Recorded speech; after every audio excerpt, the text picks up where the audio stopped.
Hello everyone.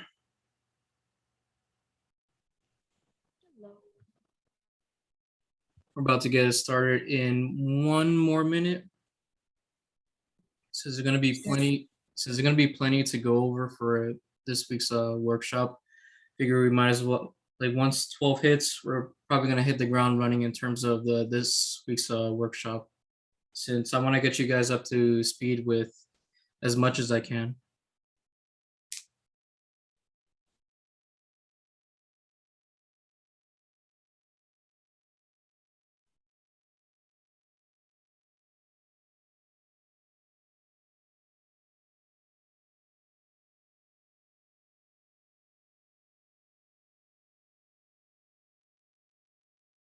All right, and let's make sure that everything is recording. All right, so good to go.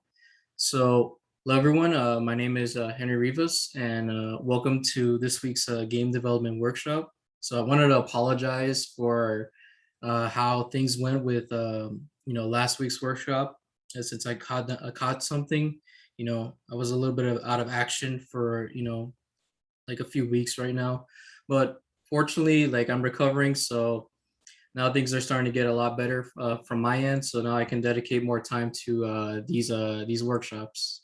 So let's introduce this week's theme for the workshop. So what we're going to do in particular is a Flappy Birds clone workshop. So essentially, the theme of this week's workshop is going to be imitation is the sincerest form of flattery, and one of the best ways that you can learn in terms of game development is trying to recreate like simple games that you see often either in either mobile games or games that you have played previously.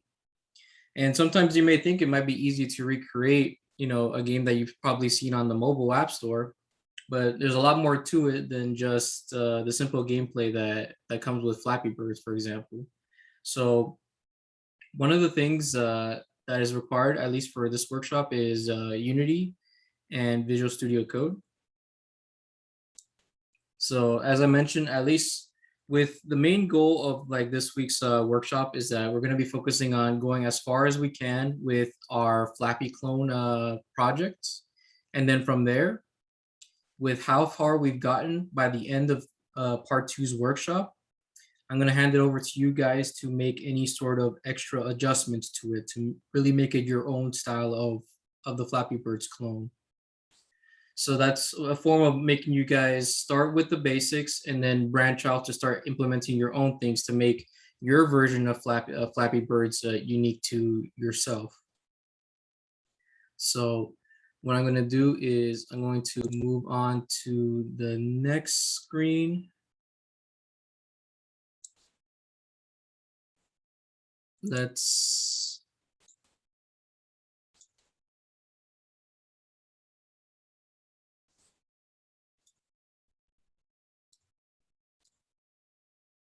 all right. Can you see Unity? Yep, we can see. All right. Um, so this is what, well, for some people, you might not have this orientation in terms of your layouts. So what you want to do first of all is, let's see, let's go to default. Oh, wait. Looks like it shut down for a second, switching into different layouts. So as far as this is what you normally see when you start up Unity for the first time. If you just had a fresh install, you would have this sort of layout. So what we're going to do is we are going to move the game. Nope. We're going to move the game panel to the left side, and we're going to move hierarchy at least to the right.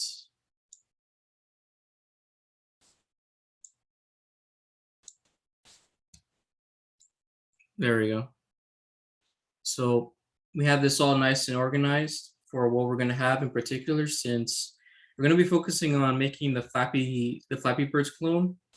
The majority of our project is going to be handled in this format where it's easier for us to, or orient the screen to look like we're designing a mobile game. So the first thing we want to do is to gather our sprites. So what I'm going to do right now is I'm going to post in the Discord the assets for Flappy Birds. I have a question. What's up? So when you say mobile game, is it gonna be for like Android or iOS or both? It could be made for both operating systems. So the one we are making is for both or for a specific? I have this one is a multi-purpose, so it could either fit for Android or iOS. Okay, awesome. So for the sake of this project in particular, let's assume that we are making this for Android. And if for whatever reason you want to change that, there are settings that I'll show like later in part 2 regarding regarding how to finalize like your submission.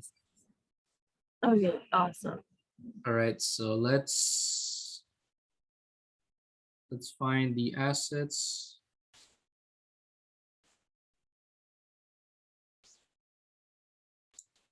Let's find the assets for a moment.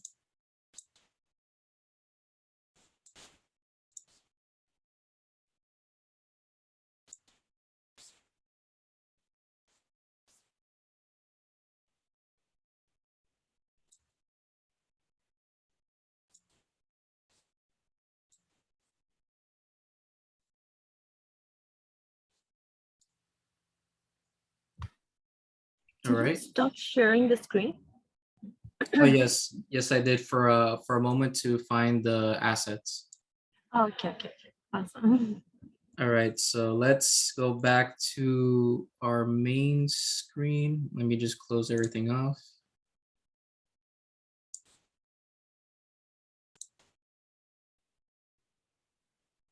All right, so you should have, if you look in the Discord in the game dev channel, there should be a post that I made regarding the assets.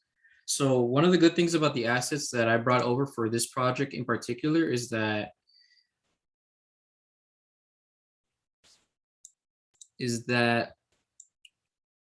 they're very easy to slice and grab as we import them into our project.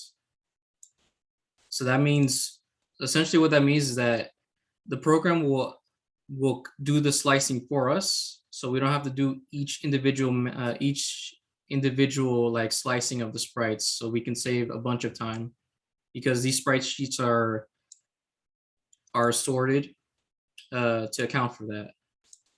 All right, so let's move that back on here. Let's resume share. So as you can see, I have the sprites right here. So here's, so whenever you inspect an item or any object in Unity, you have what is called the inspector panel on the right. The inspector panel lets you know like all sorts of different details regarding your objects, whether it includes like the sprite mode, which is what type of sprites you want to edit when you start pulling them out, and the details regarding its size, format, and compression in terms of how crisp it looks. So one of the things that we want to focus on in particular is make a few adjustments to our assets. So the first thing we're going to do is we're going to change our sprite mode to single to multiple. And essentially what multiple does is that it allows us to pull out multiple sprites. So that way, when we finish cutting them out, we can put them into the assets panel down below. Let's see. What is sprite again? Wait, what was that? What is sprite? What is a sprite? Yeah. Yeah, so a sprite is typically like an art asset. So if we look into like a sprite for example, oh wait, let me. Yeah, so a sprite is what we call like an art asset in game development. Oh, okay. Mhm. All right, makes sense. And I'll go and I'll go into it in a bit as we go into the sprite editor. The other assets that we want to check off before we go into the sprite editor is make sure that filter mode is point, no filter, and compression is none. So essentially we have the highest quality possible for our sprites or art assets for short. So before we do anything else, if you make any changes to your object in the inspector panel, make sure that you click apply on the bottom right. And then what we're going to do now is we're going to actually edit the sprites themselves. So can everyone see the sprite editor screen? Yes, sir.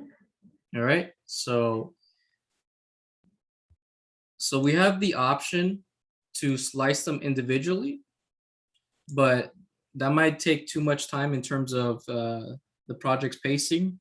So what we're going to do is we're going to do an option called automatic slicing. And typically, at least for the sprite assets that I gave you guys, these sprites are adjusted so that they can be sliced automatically.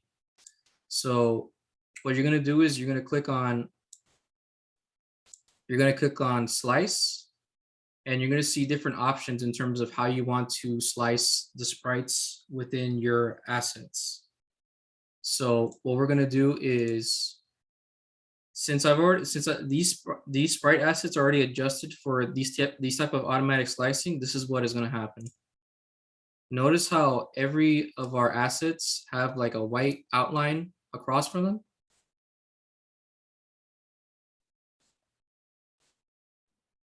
White line? White outline. Oh, I see now. Okay. Yeah, the play button better shows it. So Yeah. yeah, so typically the white outlines lets you know that the sprite editor has sliced all the assets that you're going to use, and you can confirm that those are the sprites that you're going to have available to you if you start clicking on them. They give you more details in terms of its position, width, and various other details. But the most important thing is that we have all our sprites needed. So once you check that every single sprite that we have is available to us, what you're going to do is you're going to click apply. And then what you're going to do is you're going to click X. And you notice in the assets panel, we have all our sprites cut down just like that without no issue. It just saves you a bunch of time. That's so clean. Yeah, it's sometimes it's kind of difficult to find sprite assets that are adjusted for these automatic slicing. Sometimes, more often than not, you might have to go in and start manually slicing them yourselves, and that probably takes some time, a little bit too much time. So that's why we accommodate by having these sprites that are ready for automatic slicing. So less time is spent trying to manually adjust and hope that you get the right size. All right, so we have all our sprites in. So what we're going to do is we're going to start adding them into the scene. So we're going to start adding our backgrounds. Right now it's small at the moment. We'll fix that momentarily. So what we're going to do is we're going to name that BG for background. And you notice that we have our sprite for the background to be a little bit small. It doesn't cover the entire screen. So we have a way that we can maneuver around that. So what we're going to do is we're going to go into the inspector panel for the entire sprite sheet. Very important. This is for all the sprites involved. So what we're going to do is, since Unity measures the size pixel per unit, what we're going to do is we're going to lower the number so that way we can increase the size enough so that way it covers the entire screen on the game end side. So we're going to give it a number, say 25. And then we are going to click apply.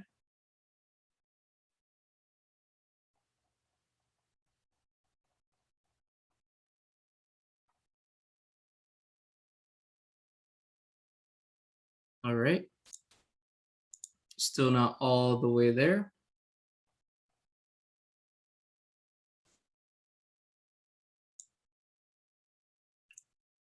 And if there's any space missing, you can make adjustments by spreading it around like that.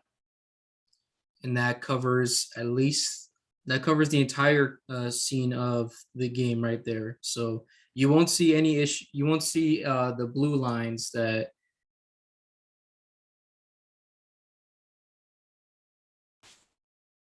you won't see any of the blue lines there relative to the camera. And you can see in the main camera in the bottom right corner of the scene tab, you can see how your game looks like when you run it.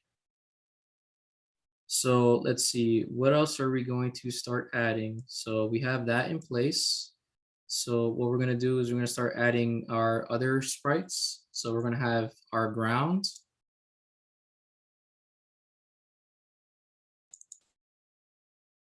I'm going to rename that ground.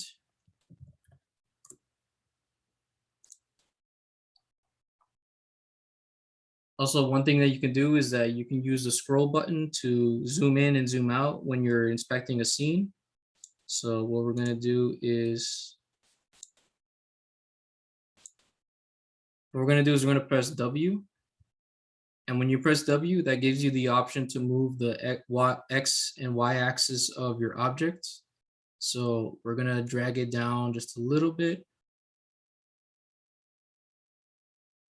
Just enough to where it reaches the white line, which in this case is our camera.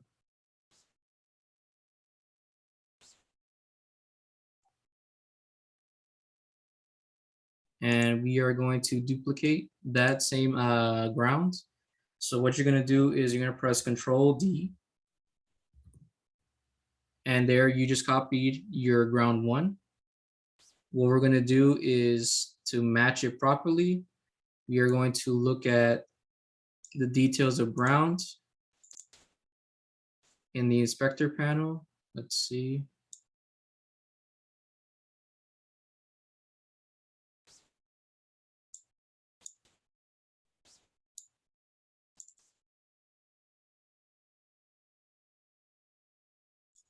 I'm going to drag it to the right, get it as close as we can. There we go. And then we are going to add our Flappy Bird himself and drag it into the hierarchy. There we can make some adjustments to how Flappy is going to appear on the screen. So same idea. You're going to press W on Flappy and you're going to drag him at least around there.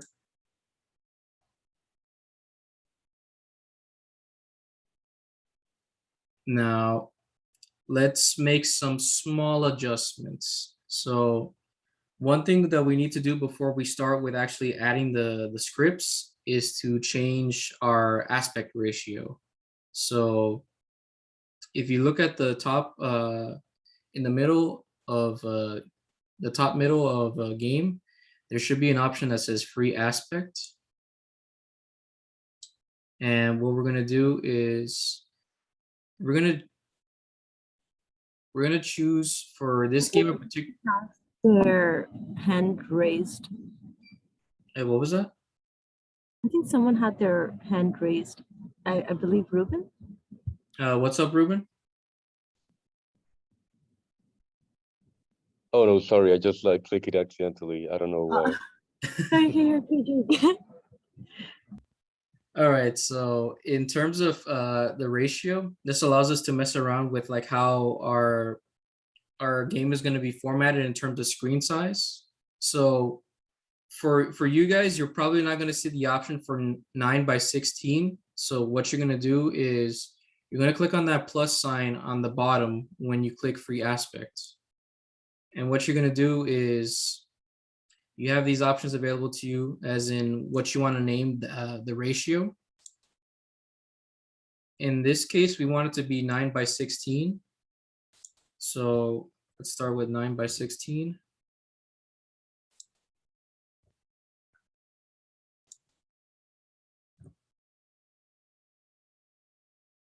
So if you click OK, that should be added into the custom made aspect ratios that you have for your games.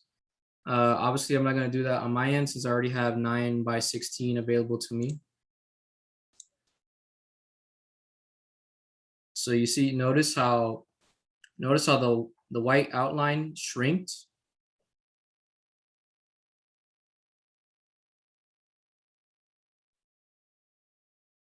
So we have that available to us.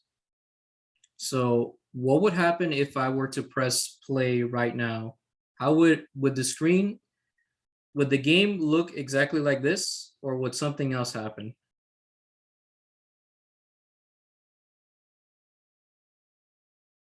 Any guesses? Can you repeat the question? If I were to press play right now on our game, would the game look exactly like how it does on the left? On the left. Yes. All right. No. Wait, Oh. why? Wait, Because why no? because okay, I think if the game start moving, it might move to the gray side, which shows in our right side. Well, right now we don't have anything that moves our assets at all. Okay, then yeah, then it would be the left side. Yeah, so everything as of right now would just stay just stay in one place without doing anything since there's no mechanics to it or logic to it, so to speak. Well, let's see what happens when we press play. So you notice right here that for some reason our background came at the forefront and covered everything else. So so I want to ask, is everybody familiar with Photoshop or more or less? I've heard of it. Okay, so basically what's happening here is that our objects operate in terms of order layer. So as of right now, all of our objects operate on order 0. So that means the first object that has 0 is going to pop in. So our background goes into the forefront and covers every other object below it. And here's one thing that we can do to adjust it. So what we're going to do is we are going to go into our inspector for backgrounds. Do you see this option right here that says order and layer? Where it says 0? What we're going to do is we're going to go to ground for a moment and we're going to change that to 2. And as you can see, our ground appears first in front of our background.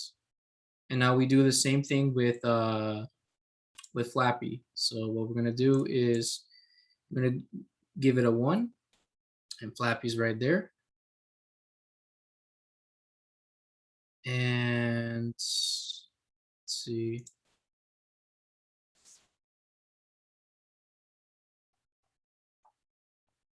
So I can make adjustments to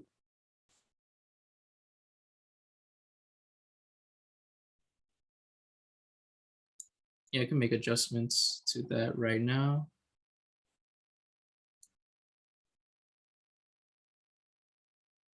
Right.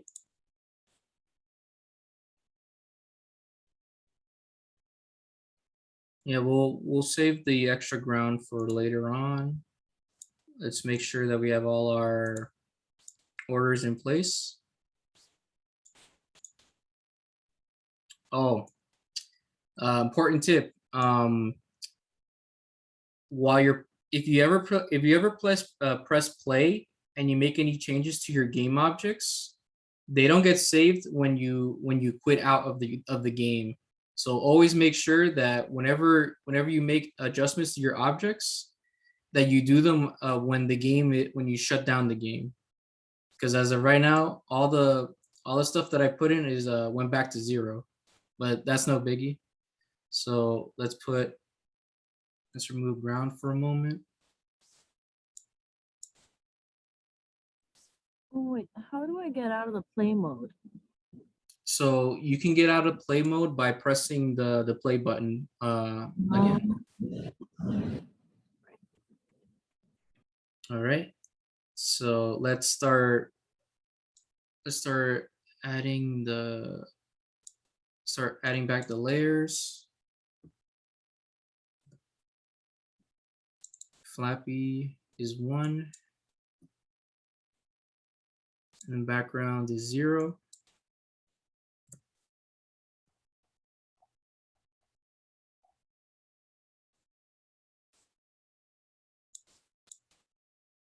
All right, so does anyone have any questions so far before I start moving into adding logic to our objects? So I do have one quick question. So Mhm. if we were to play now, would everything the way it shows on the left would show the way it is? Let's see. Yep, just exactly as we set it up. So cool. Yeah, so what's going on right now is that since we don't have any logic to our objects, they're they're pretty much just a static image on the left. Mhm. And what we're gonna do right now is we're gonna start adding a little bit of logic to our objects. So I'm gonna introduce like a rather important thing, which is called rigid body and rigid body 2D. So essentially what rigid body 2D is that it gives your assets like a hurt box, and a hurt box is something that your object can interact with it and it can trigger like an event. So in this case, we want to make sure that Flappy has physics to him so he can interact with the game world. So what we're gonna do is let's rename Flappy first. And we are going to add a component for Flappy. So make sure you click on Flappy, and in your inspector panel, go to add component. And what you're going to do is you're going to type rigid body 2D. Should be the last option available to you. Make sure that it's rigid body 2D since Flappy operates on a 2D plane. And now what you have right here right now is that Flappy has now physics to him, and now he will be able to interact with the world. So what would happen if I were to press play right now in the game? Would Flappy fall down to the ground easily?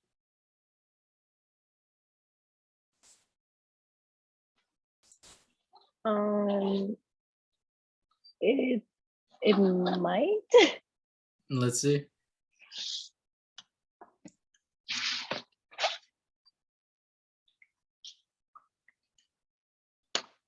Well, he certainly fell down all right, just into the stratosphere and the center of the earth. Oh my god. So let's press play to get Flappy back for a moment. So essentially what happened is that Flappy is missing certain components to be, tangible in the game world, so to speak. So we have one more component that we need to add, which is called Capsule Collider 2D. And essentially what Capsule Collider 2D is that it gives your sprite a trigger box. So if I zoom in, you see these green circles around Flappy. Anything that Flappy touches within that circle triggers something. It could be anything that you set it to. So right now we're not going to worry about the actual effects of what it can trigger, rather than just fixing up his collider, because it's a little bit too big. So what we're going to do is we are going to, if in your inspector panel, make sure you go to Capsule Collider 2D, click this button right here. And what you have available to you is that if you zoom in closely, notice how there are endpoints around the circle, and we can adjust them how we see fit. So what we're going to do is, let's see.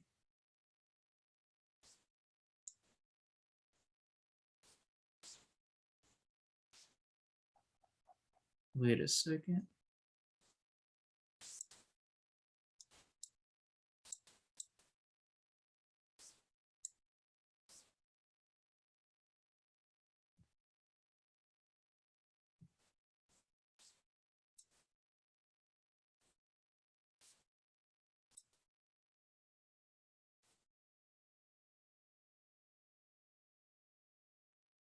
See, we're going to edit collider a bit. I have a quick question. Mm-hmm. So like the collider we're setting up right now, it's in the circle of, it's in the shape of a circle, right? Mm-hmm. What if we want to just shape it the way our Flappy Bird is? Can we also do that? Yes. I just I just forgot it for a moment. So the reason why it's not adjusting to Flappy's size in particular is that we forgot to set our capsule size direction to horizontal. Oh, I see. And now if we adjust the endpoints, you can start to adjust the circle to where it's a little bit more around Flappy's shape. So very important, before you edit your collider, make sure that you have the direction set to horizontal. So that way it allows you to change up the endpoint so you can decrease the size to fit Flappy shape. I think I could go one more. There we go. But that's going to be very useful for later. All right, so let's see what we got. So let's see. Will Flappy land on the ground finally with the collider and set, or will he not? Let's see. Nope, still falls to the ground. So let's think. What kind of collider do we need on our object for Flappy to stay on the ground? Well, for one, we need to make sure that we attach a collider to the ground object. So that way the physics of the ground and the physics of Flappy interact, and Flappy will just land on the ground without going into the ground. So what we're going to do is we're going to click on ground. And we are going to add a component for ground. And we are going to type box collider 2D. Make sure it's box collider 2D. And this might be difficult to see unless I zoom in a little bit. So if you notice on our ground sprite, there's this light green outline that lets us know that any game object that interacts with the grounds will trigger something. In this case, it will trigger the physics for Flappy to land on the ground just fine. So we do not need to edit any of its we do not need to edit any of the properties for the ground since they're pretty much fine as they are. So what we are going to do right now is press play. And there we go. You got Flappy to land on the ground just fine. That's so cool. All right, so now here comes the technical part. So now we need to figure out how to make Flappy stretch its wings and fly. So this is where we start adding game logic to our objects. So what we're gonna do is, probably should have done this earlier, but I'm gonna create a new folder. Well, not that yet.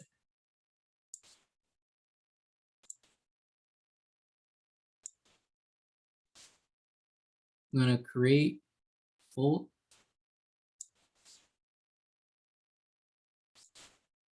I'm gonna create a folder called art. Drag that in there.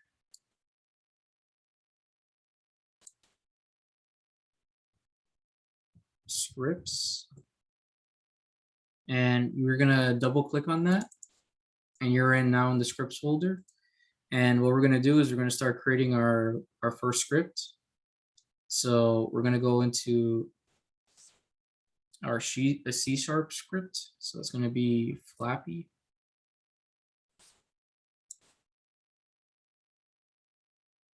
Let me make sure that I rename that.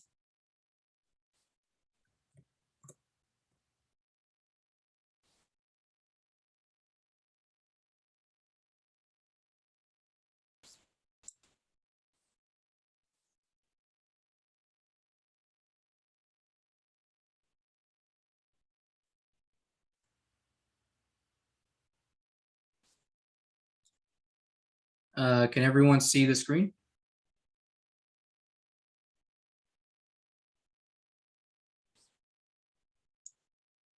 So what we have to do right now is, for also very important thing to note is that whenever a mistake happens as far as creating your script, so say for example you named your script Flappy, but your script class is called new behavior script, very important that you adjust that name to the name of your file. Because essentially what happens is that if you try to run your script, Unity will throw in an error saying that the script that you have does not match the name of the script within Unity itself. So make sure that both file names are consistent in terms of class and name file, so that way you don't get thrown that error. So one thing that we need to consider is some of the things that we want to give we want to have access for Flappy. So one thing that we need to have public access to is the speed of which Flappy will be able to fly.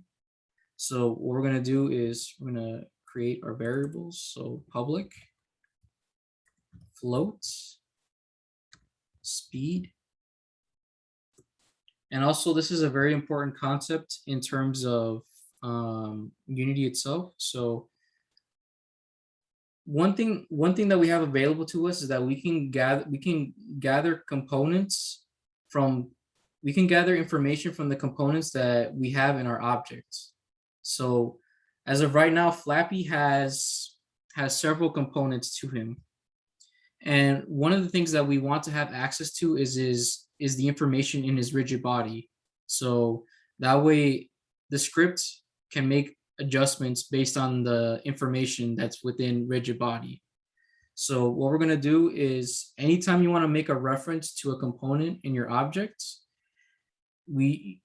for example, with Flappy's rigid body, we're going to call it rigid body 2D. Also, much like in programming in general, be very precise how you reference the components. Do not have body in a capital B, otherwise you're gonna get thrown an error. And I guess I'll go over what void start and void update means in the context of Unity. So they give us a basic description right here. So void start means that any code that we write in void start is functions that we want to get called before the first frame activates. So as soon as frame 1 starts of our game, we run whatever code is in a void start. So one thing that we can do is we want to call rigid body 2D so we can get all the information that we have for that component. So the most important thing is that we call it by the name that we set for rigid body 2D. So RB equals get component.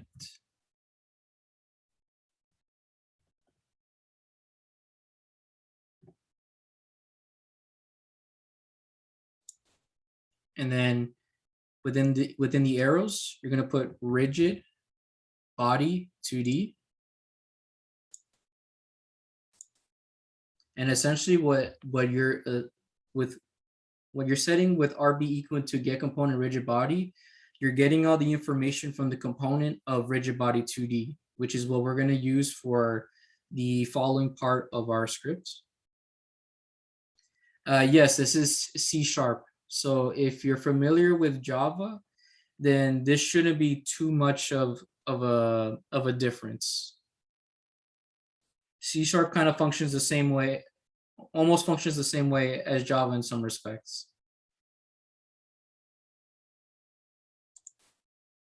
So what we're gonna do is we're gonna go to void update, and we gotta think, okay, so let's think of the logic here for a moment. We want to check if the player, every time they click a button, that Flappy goes up. So what we're going to do is we're going to start with an if statement. So if, and then we're going to call input dot get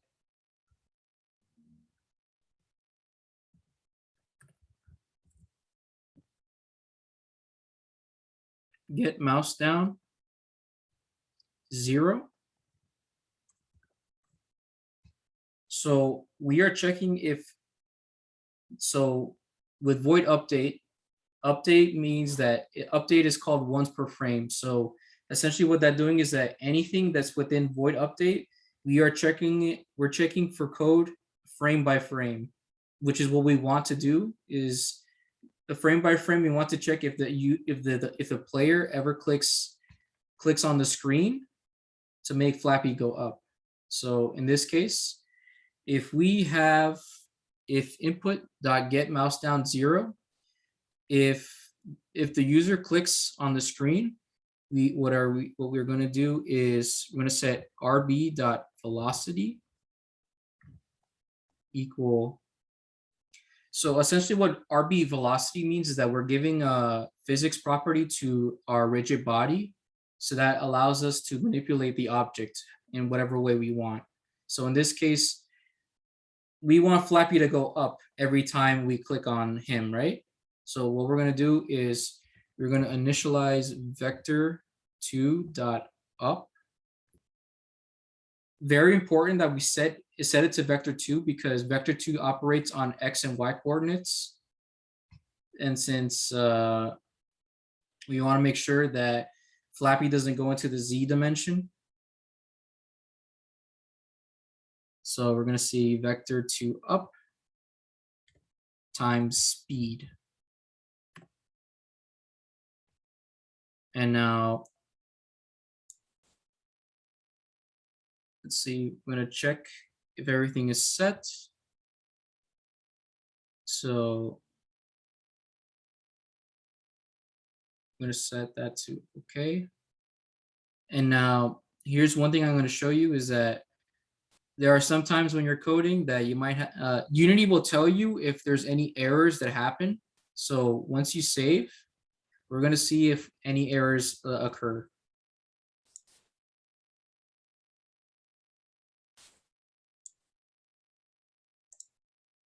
All right, so we have one error right here, which is input does not contain definition for get mouse down. So that is just an issue of me. That's just an issue of me misspelling the component incorrectly. So let me just adjust carefully.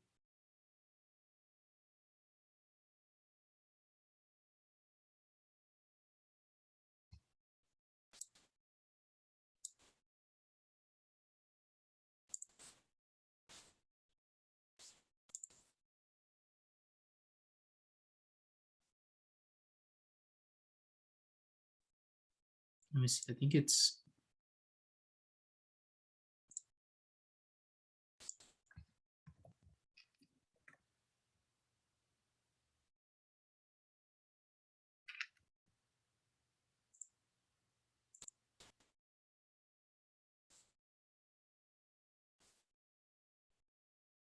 Let me see. It should be.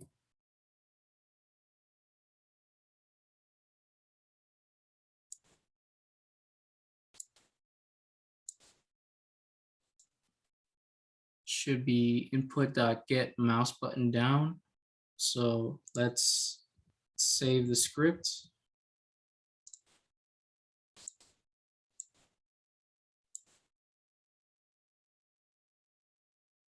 All right, so whenever you fix an error and there's no more errors that are found when compiling your script, you have a blank console. So what you're going to do is you are going to now add the script for Flappy's flight.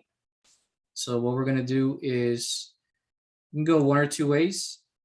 You can click on Flappy and you are going to drag. It'd be easier to drag.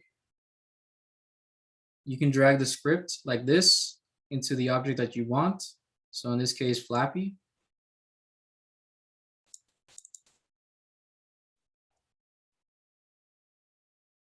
So there's going to be a pause for a moment to make sure that you have speed here. So if you're following this and you do not have speed as an option in your Flappy script, make sure that you have set your speed variable to public, because essentially what public does is that it allows you to adjust variables within the inspector. And that's such a convenience because you don't have to, so you can just adjust speed values on the fly without having to manually adjust it in the code. This saves your life later on when your script starts getting into heavier lines. You want to make sure that the inspector has access to the variables that you want in terms of your numbers. So what we're gonna do is, let's see, we're gonna give Flappy the speed of 4. Yeah, so you missed a fair bit. Just setting up our objects and the script for Flappy to jump to take flight. So let's test to see if Flappy can actually fly at the moment. Let's go. There we go.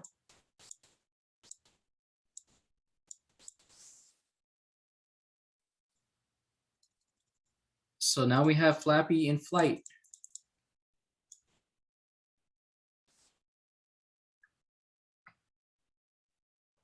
Yes, the lecture is recorded. So if you missed anything, it'll be uploaded soon. So let's figure out. All right, where do we go from here? So now what we need to do is add some animation to it. Yeah, Flappy can fly, but we can't tell because right now if we look at his screen, Flappy's just doing this.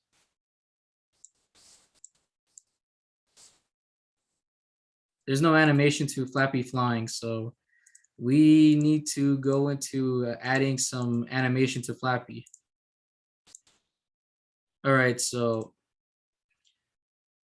if you don't have the animation window, the animation tab available to you, if you're doing this on a fresh install of Unity, what you're gonna do is you're gonna go to Window, and you're gonna scroll down to the animation tab, and you're gonna click animation. So normally you would have this pop up the first time around. So what we're gonna do is we're gonna make some adjustments so we can have it in the bottom.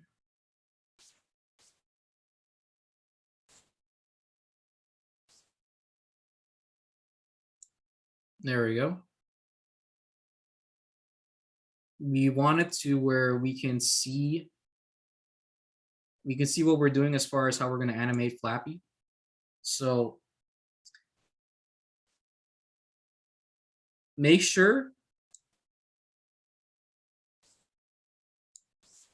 yes. So essentially what we're doing with these workshops is that we're going to go as far as we can with the Flappy Bird projects. So that way you have enough of a starting point to start making your own iteration of Flappy Birds.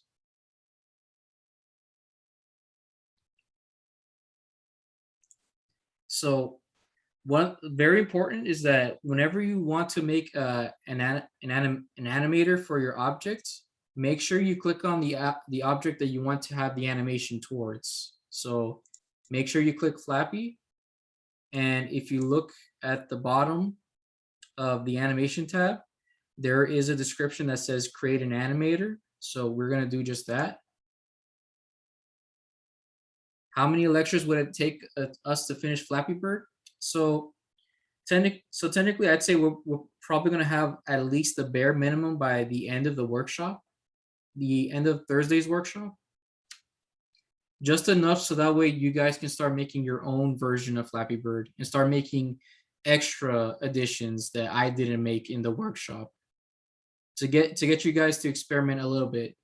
Like I'll give you the tools to get you started, but I want you guys to experiment and make your own additions to make it your own. So what we're going to do right now is we're going to add animation to Flappy. So make sure you click on Flappy and make sure you click on create, and you will have this window pop up.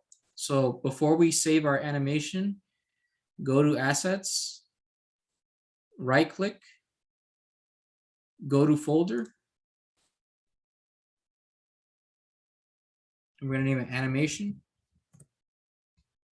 And what we're going to do is we're going to click it and we're going to name it Flappy. So it's probably easier to see if I do this.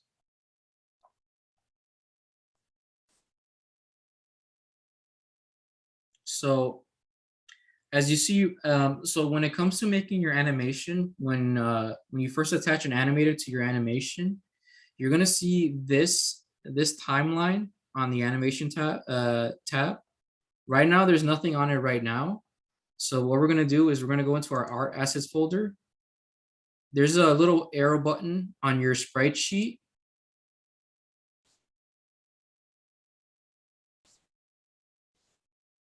Let me do this so it's easier to see.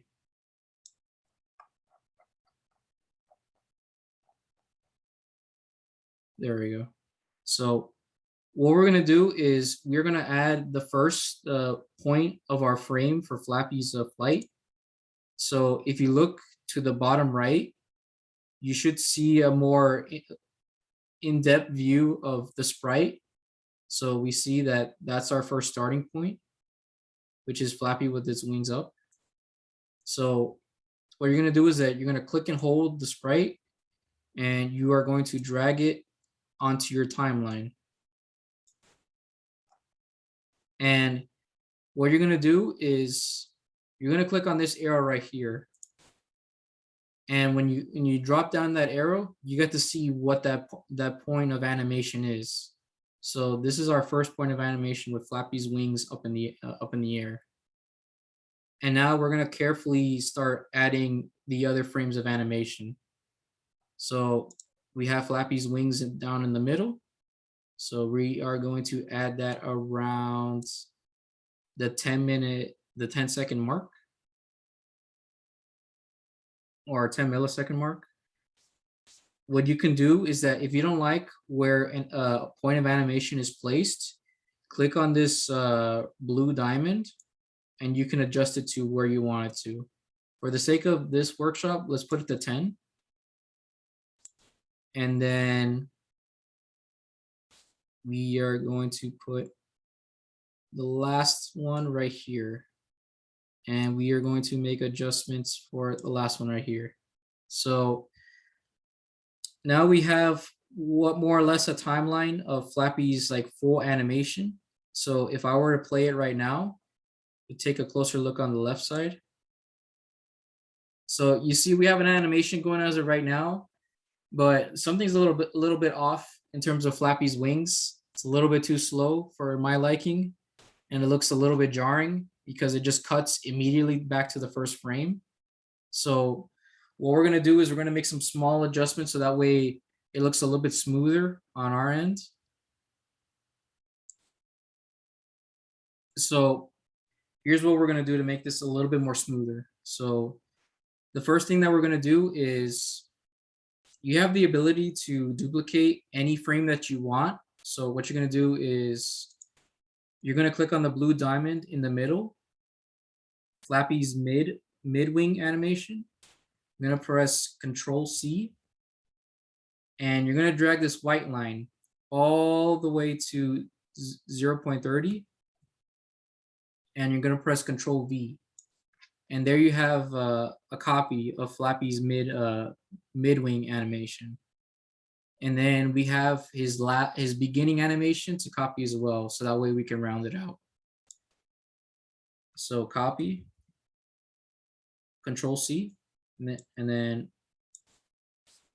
drag the white line all the way to 40. Wait, let me make sure I copied that.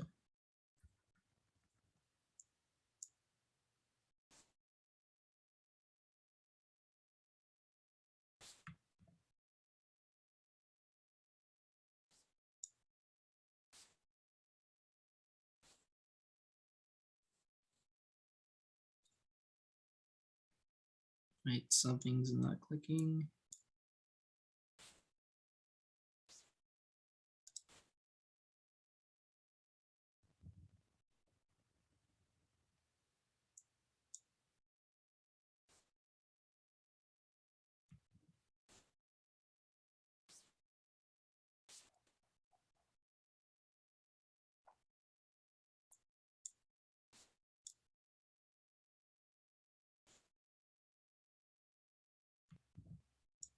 Let me see if I can just make it just drag.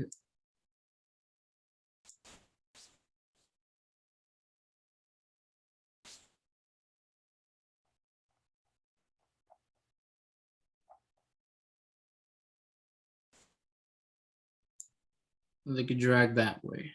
So what we're gonna do is we're gonna press play and see like how Flappy's animation looks now. All right, that looks a lot smoother. That looks a lot smoother. So there's one more thing that we can do to adjust Flappy's animation is that we can also adjust the entire timeline speed of the animation. So how we can do that is by hold Shift, click on the first point, and then click on the end point. And if you did this correctly, you should see two blue lines that cover the entire strip of animation. And what we can do is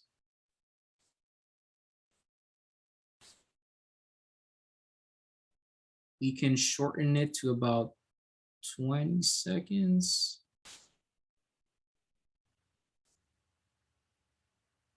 All right, there we go. We can shorten it to 20 seconds and we have it looking pretty nice, pretty nice. So that's pretty much like the basics as far as, you know, animating your objects. In future workshops, we'll be going more into detail as far as like how to interact with the animator. But as of right now, this is enough to get you guys started in terms of like basic animations for your sprites. So, all right. So I think we have time for one more thing that we need to add, which is ground movement. So let's see. Let's move animation to the side for now. and let's press play. Yes, yes, you can. So what I'll try to see is I'll try to see if I can get approval in terms of like office hours, so that way I don't schedule something that doesn't interrupt any of the other workshop slots, because I want to be conscious of other people, you know, having their time slot in terms of like presentations and whatnot. So let's press play. And we can see that the animation works like a dream.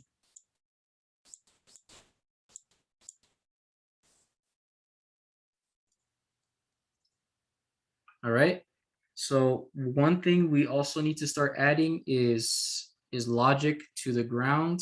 So in Flappy Birds, whenever you're advancing through the game, we need to have our ground moving to the left of the screen.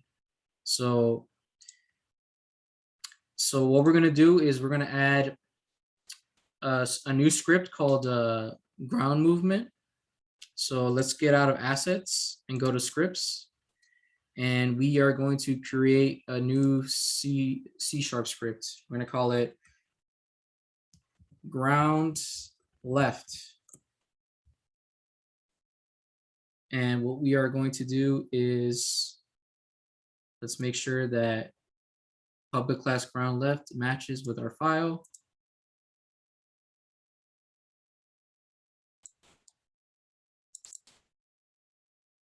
All right. Can everyone see Visual Studio?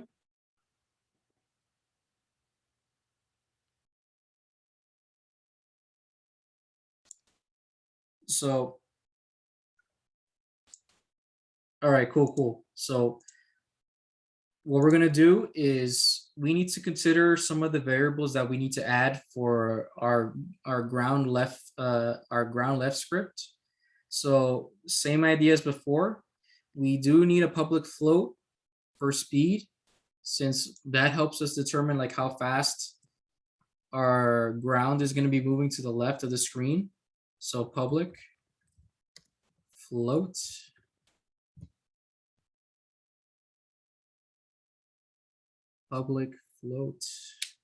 speed. And let's see, we are going to add, so what we're going to add right now in the update is we're going to call to, well, first we need to reference the box collider. So box collider 2D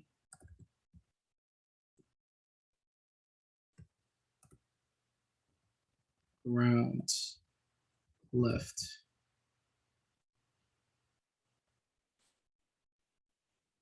I'm going to leave that there for now. So what we're going to do is we're going to make an update. I'm going to call it transform dot position dot x.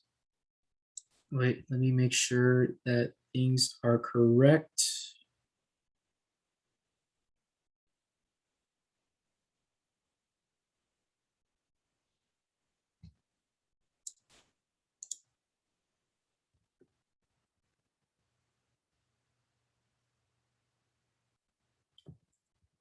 Speed time dot delta time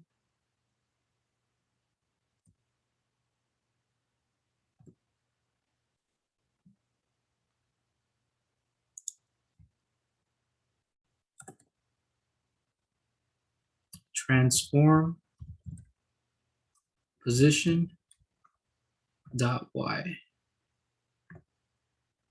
So let me just walk through essentially what this script is doing. So essentially what we're doing is that we're getting the value of our transform for our ground, and we are subtracting it from speed times time delta time. The reason why we're using time delta time is so that our object is moving within frame of seconds. and not by individual frames of the game. That's very important to make sure that you have that set, because if not, your transform position. So if your object was moving to the left, it would be moving to the left at every frame, and it will look very jittery. It won't be a smooth move to the left.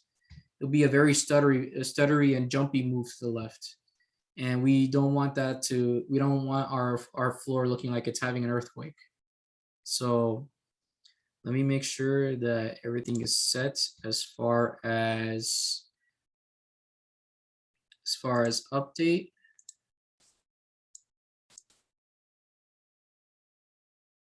Let me make sure. Save.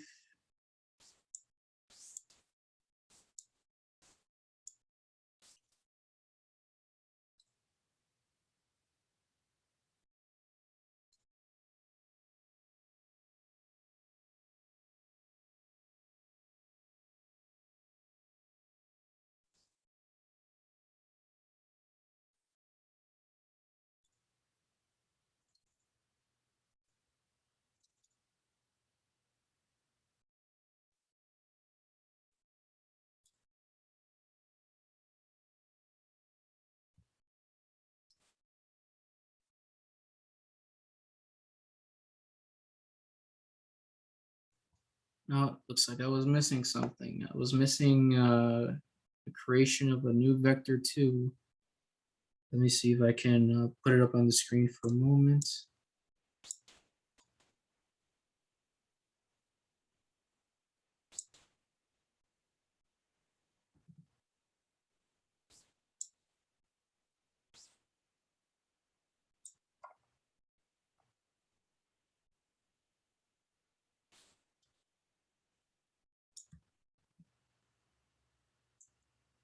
All right, let's check it out.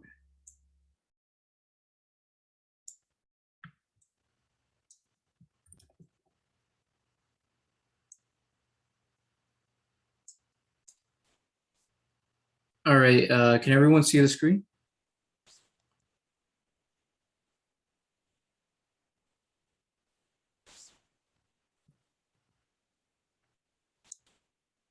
All right, so just to rewind for a second. So what I did here was call transform.position equals new vector 2. So essentially what you're telling your program is that when you initialize a new vector 2, it means that you're going to create movement within your object. So right now, transform position equals new vector 2. We don't have any parameters set. So if we were to run the script right now, it wouldn't do anything. So we need to start adding helps move along the x axis. So what we're going to do is transform dot position x minus speed times time delta time. And with vector 2, it takes in 2 parameters. So for, in this case, our x and y. So this, what I wrote right here, is the changes that we want to make for our x-axis. So that way the ground moves to the left in relation to seconds and not by frame. Very important as well. When you're done with this, make sure you have the comma there, so you can put whatever parameter you set for y. Since we are not going to do anything with y, we're going to put transform dot position dot y. So let's check. There might be some errors. If there's any errors that occur in this part, let me know. It might be due to the way that I scaled this.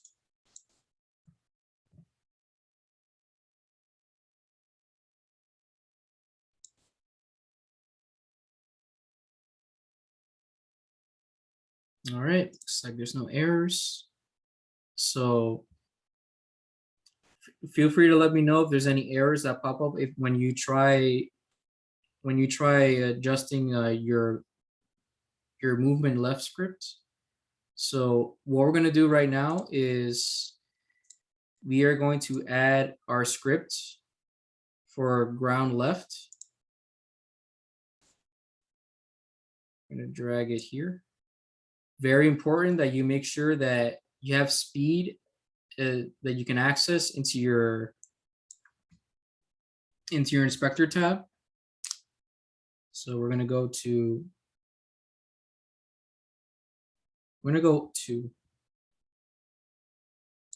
and now we are going to see if our object can move to the left. And look at that, there we go. But now we face a new issue.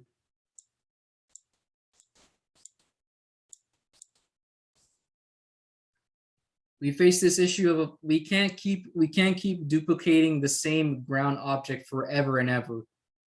Because that'll be too many ground objects, and there's a better solution to handle keeping the grounds like like reaching a certain point in the camera and just repeat that same set of objects. But before we do that, press Control D, and we are going to duplicate our ground object.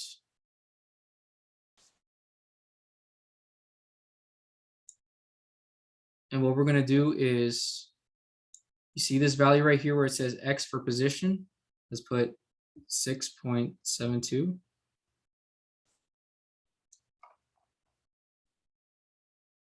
Notice how that is exact in terms of the grass outlining. So how I essentially did that was, if you look at the box collider 2D, there's information on the size of your sprite, right? It's all good, Ruben. Thanks for stopping by.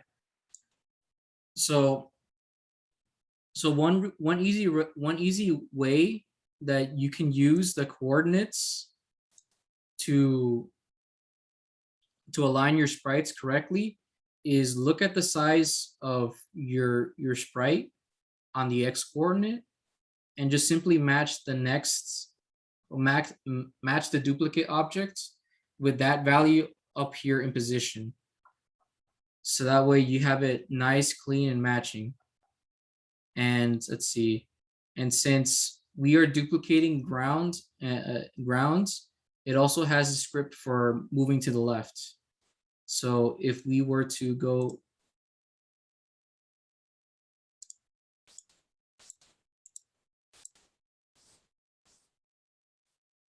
we have that available to us.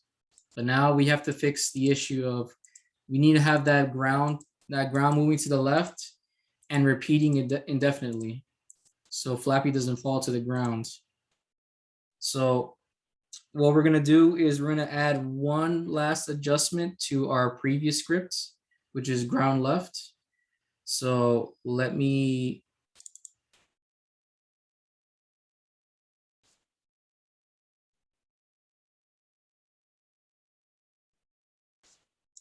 make some adjustments.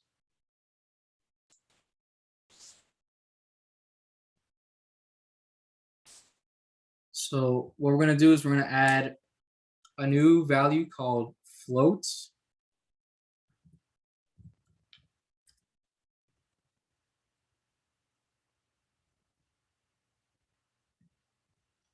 So essentially what we're doing with creating float ground length and box collider 2D ground left is that we want to access the components and information that's attached to the components for box collider 2D. So if you remember back to Flappy, where we created rigid body 2D.rb to get all the information for Flappy's physics, we're going to do the same for the grounds. We want to have access to all the information of our box collider component because that helps give us important information of where the coordinates are for a ground check.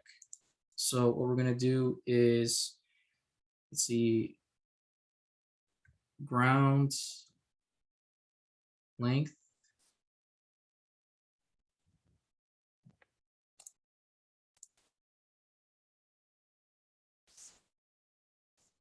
no, I'm sorry, ground left equal get component. And what you're going to do is you're going to put box collider 2D in the arrows. So essentially what we're doing here is that we're setting ground left equal to all the information that's within our component for box collider. So now we are going to do this. We are going to do ground length equal ground left dot size dot x. They make sure that is correct.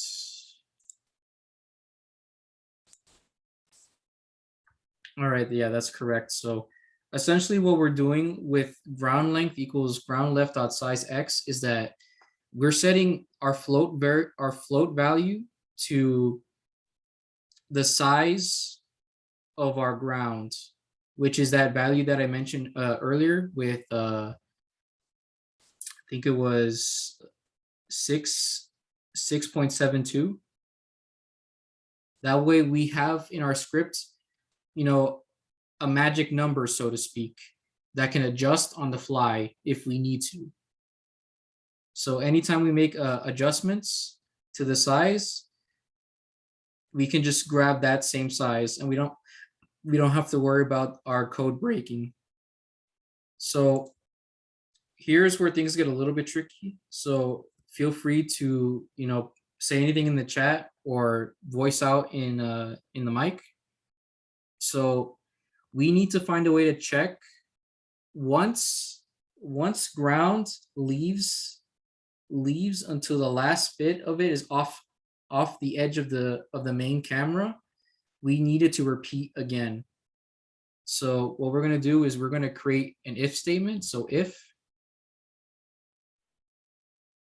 make sure that's checked, if transform dot position dot x is less than or equal to negative ground length.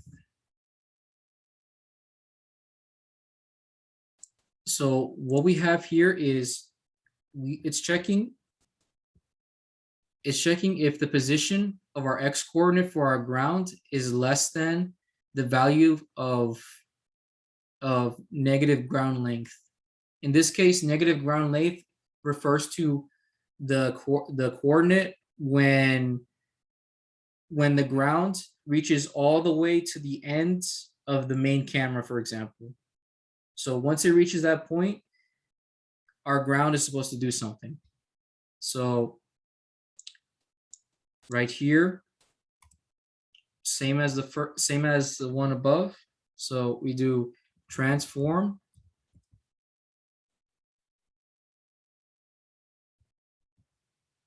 dot position dot x plus 2 times ground length.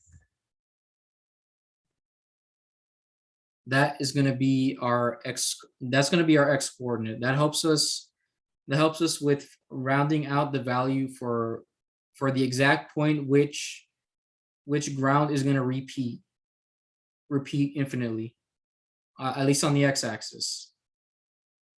And we are not making any changes to our y-axis. So transform dot position dot y, and let's make sure that everything checks out.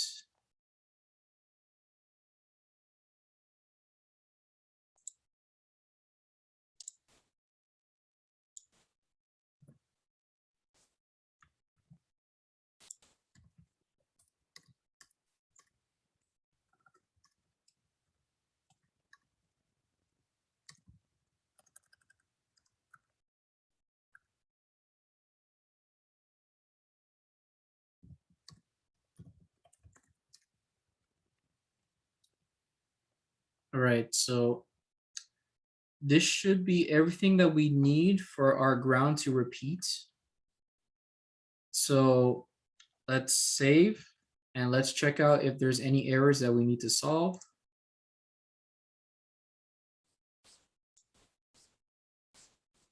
Let's see, expected a semicolon.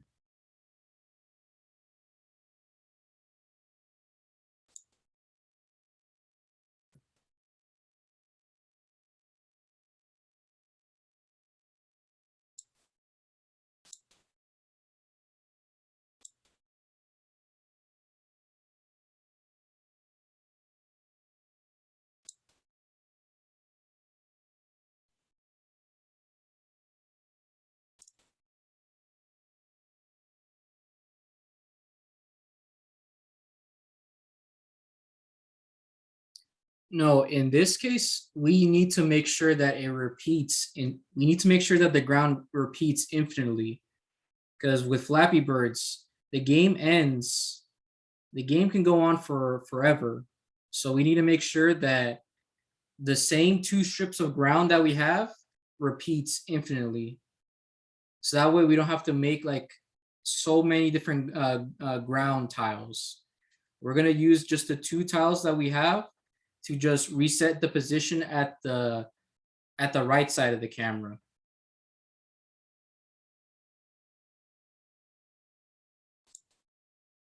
Does that answer your question, Adriana?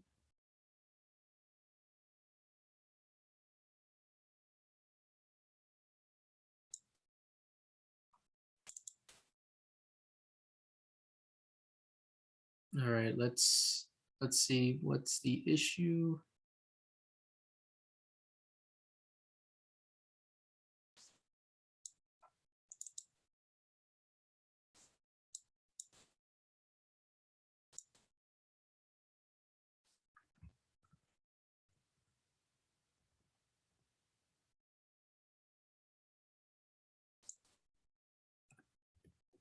Let me make some adjustments to the script.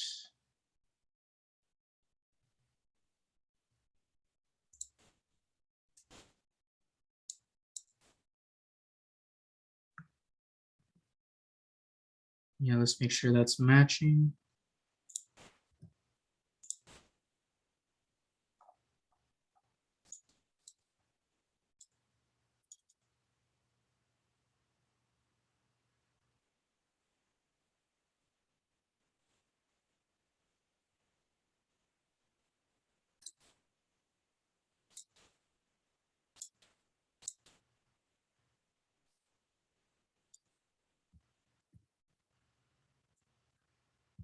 Transform. Top position equals new vector. Transform top position dot x plus 2 times ground length.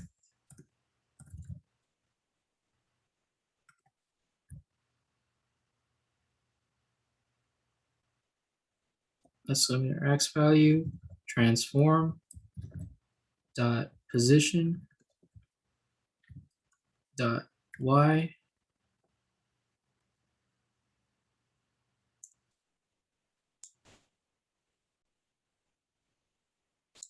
Let's remove that.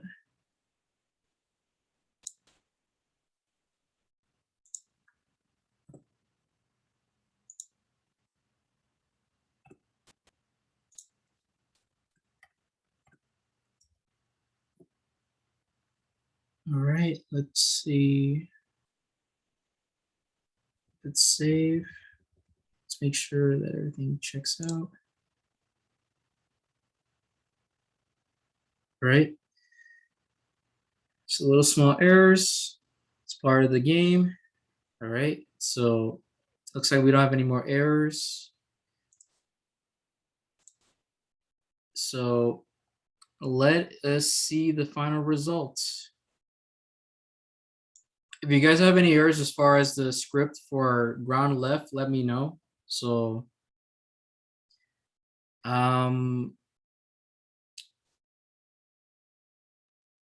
make sure.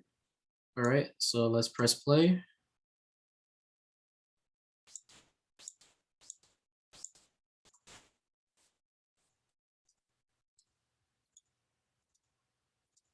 All right, certainly working. But there's a good point of contention with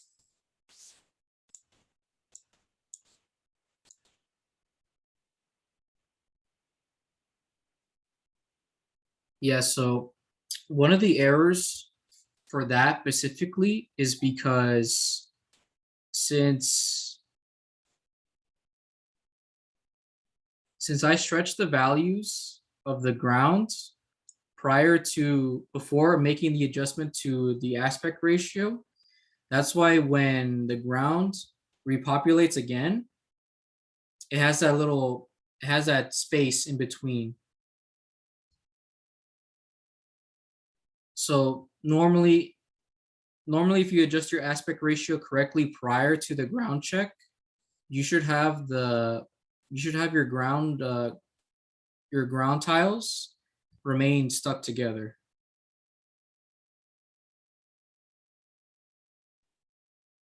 But let's see. Other than that, I think that's it as far as what we've done today. About to start wrapping things up, so I just wanted to ask if anybody else had any questions before we start wrapping up the workshop.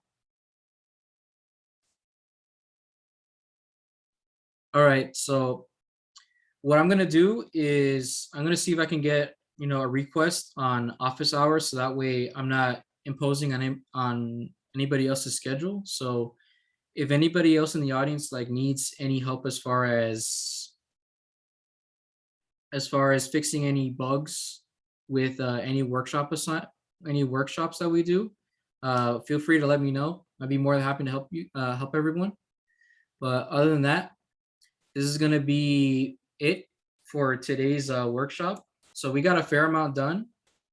Just a few little mistakes along the way, but nothing that we can fix. So essentially what I'm going to do is on Thursday, we are going to resume back in person, and we're going to be covering a couple of different things that we're going to add to our Flappy Birds project. So that way we can round it out, and you can start making your own adjustments to it.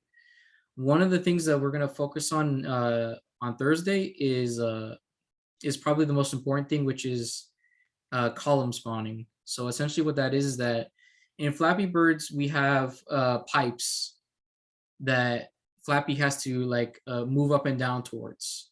We need to create a script that spawns in pipes infinitely, just like our ground tile. Yes, I believe it will be hybrid. So if you're watching the workshop on YouTube, feel free to voice in the chat if you have any questions or concerns.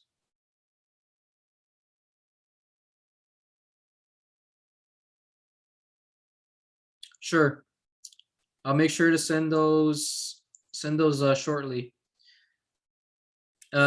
Might take a little while since this week is kind of busy for me in terms of this week's presentations and for show hacks, but I'll try to see if I can get them expedited as soon as I can.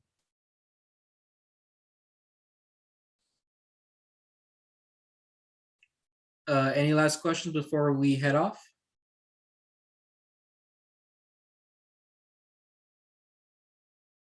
No questions? All right. Thanks so much, everyone, for sticking around in the audience. Look forward to seeing you guys back in person on Thursday, so we can resume the Flappy Bird project. All right. Take care, everyone.